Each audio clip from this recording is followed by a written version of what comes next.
হানিফ, আমাকে সবাই হানিফ বাংলাদেশী হিসেবে চিনে। এর আগেও আমি এই দেশে ভোটাধিকার, গণতন্ত্র, আইনের শাসনের জন্য টেকনাফ থেকে তেঁতুলিয়া পাইনহাটা পদযাত্রা করেছিলাম। ফেলানির লাশ নিয়ে ঢাকা থেকে একটা প্রতীকী লাশ কাঁধে নিয়ে ফেলানিদের বাড়ি পর্যন্ত পদযাত্রা করেছি। যখন রাষ্ট্রে যেখানে অসঙ্গতি হয়, নাগরিক অধিকার হরণ হয়, সেখানে আমি প্রতিবাদ করি। আজকেও আমি নাগরিক হিসেবে প্রতিবাদ করছি যে বাংলাদেশের সংবিধান এর আগে 17 বার সংশোধন করা হয়েছে।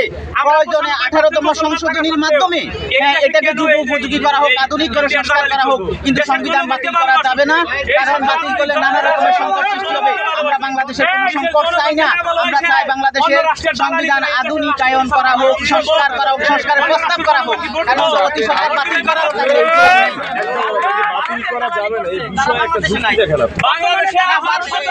অনেকের এখানে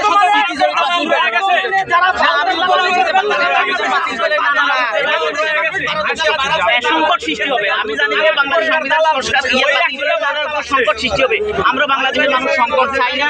আমরা চাই শান্তিপূর্ণ একটা বাংলাদেশ হোক, বাংলাদেশের সংবিধানটা যুগ উপযোগী আধুনিক করা হোক, সংস্কার করা হোক।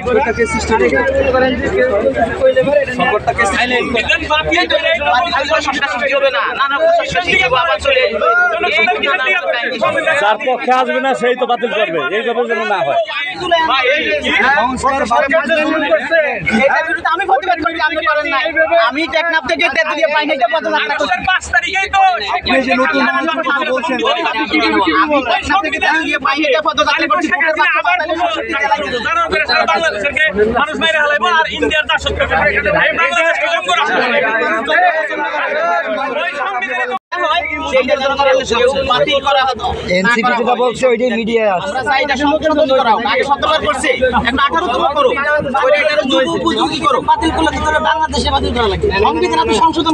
সংশোধন, আমরা সংবিধান সংশোধন চাচ্ছি। যতগুলো অসঙ্গতি আছে সব অসঙ্গতি দূর করে ফেলে, কিন্তু বাংলাদেশের সংবিধান আমরা চাই না এটাকে বাতিল করা।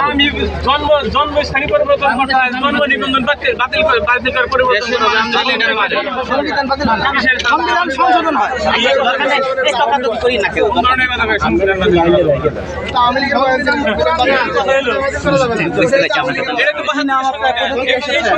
আমি প্রেস ক্লাব থেকে এখন